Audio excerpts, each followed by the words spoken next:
welcome. I hope you're having a great day, and I hope you're ready to learn. I'm ready to teach. So that's the perfect mix right there.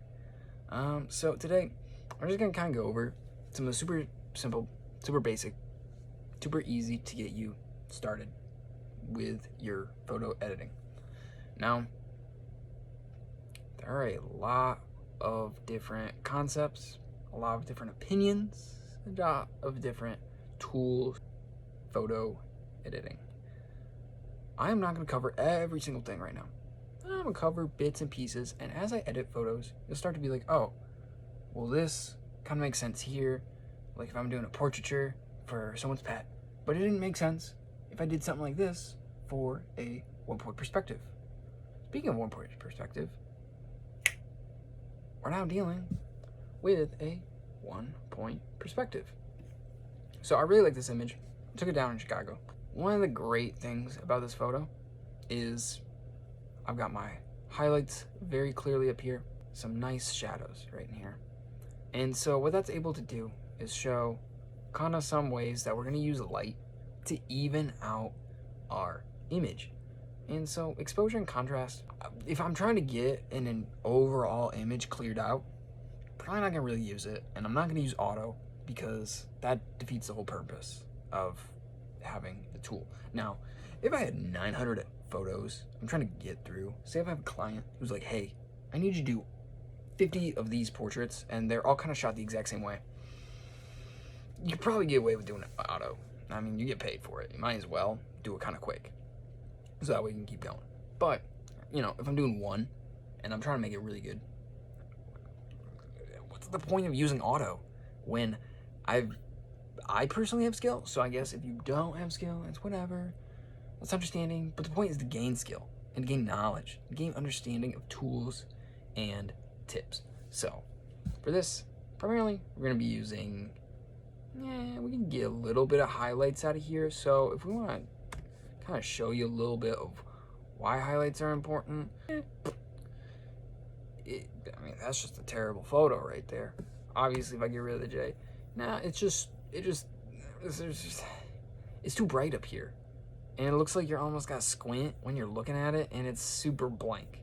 We're not getting any of those clouds, which we would want. We have this nice kind of gloomy, dreary day. I want to get something out of those clouds. I want to show them off a little bit. Be like, meh, look at the Windy City, bruh. So, and we're going to kind of bring those shadows out a little bit. We're going to bring those blacks out a little bit. That's going to even our image out. So we're going to bring the shadows down, and we're bringing the lights up. And the idea is we're going to kind of get in the center. We want to kind of even it out so the whole image is even. You can try for perfectionism, but if you don't get there, there's no reason to be mad. It's art, dude. It's art, bruh.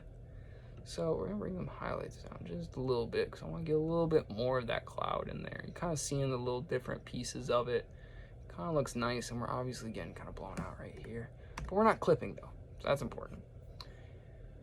Okay, we're going to skip curves because, honestly, not super important personally to me. I do use curves pretty regularly, but if you're trying to get sort of just that key, quick, simple edits that's going to take you from just doing something of like taking my picture, uploading it, to taking picture, post-production, then upload, these are going to be kind of your more main tools. So when you're jumping over to the color spectrum over here, we've got our mixers. We got some simple things right here. So like with this image, it's kind of cooler. And so what I mean by cooler, it's blue equals cold. Kind of like, I mean, just like look at a faucet. You know what I'm talking about. You know what I'm talking about. And so I'm just going to bring that temp down just a wee bit. And it's going to be helpful when I'm done. You'll see. You'll all see. So what I'm doing at this point right now is I don't really have super use of any reds in this image. So we can get rid of those. Any greens, you can kind of just see what you really don't need. And it lets you just be like, all right, I'm going to just turn it to black and white and not worry about it. So like if we went back to our versions, we'd be able to see, okay, kind of done a lot to this image already, which is great.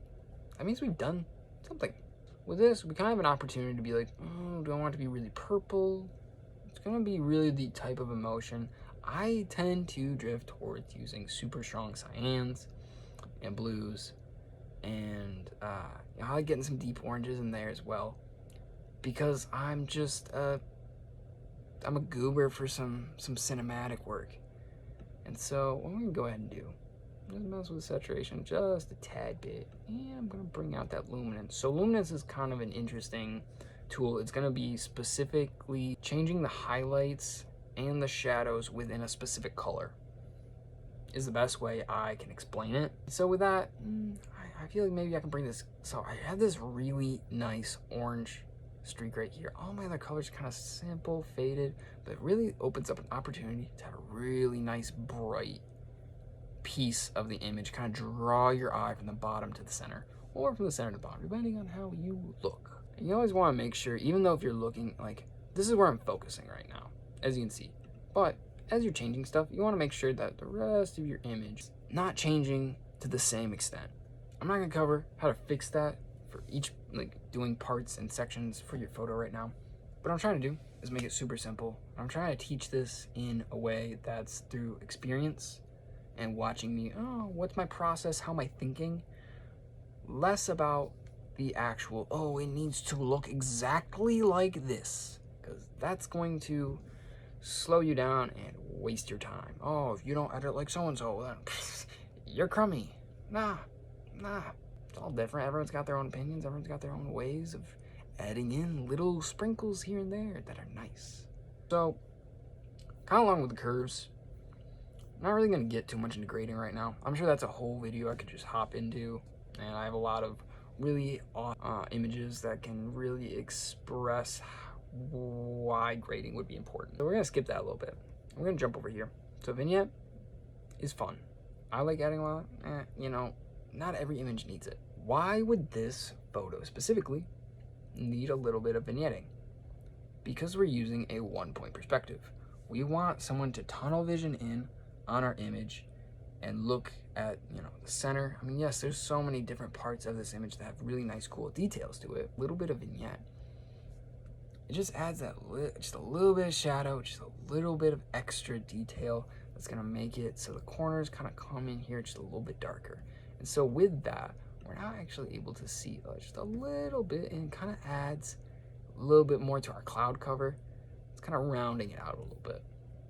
And so texture, clarity, and haze, these are my bread and butter. I use this on almost every single image because I know that it's going to add just an extra level of detail to all the little intricate parts of the image. So with texture, you can see we're kind of seeing now these gravel patterns. So if I can bring this texture down, what it's going to do for us, you're going to see it's going to smooth everything out.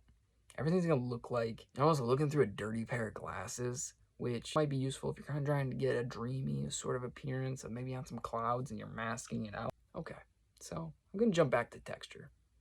And we're going to bring it out just a little bit, and we're going to get some nice detail. We're going to be able to see a little bit more of this, you know, these gravel up here, and we're going to be able to see a little bit more of the asphalt. And we're going to add a little bit more to haze than the rest. And so, personally for me, I like how this image looks. It's pretty solid right here. What we've been able to do is just use a couple of simple key tools, and we've kind of made our image go from, yeah, it's kind of neat, cool image. You probably could have taken out a point and shoot to be like, oh, you took that on a DSLR, dog.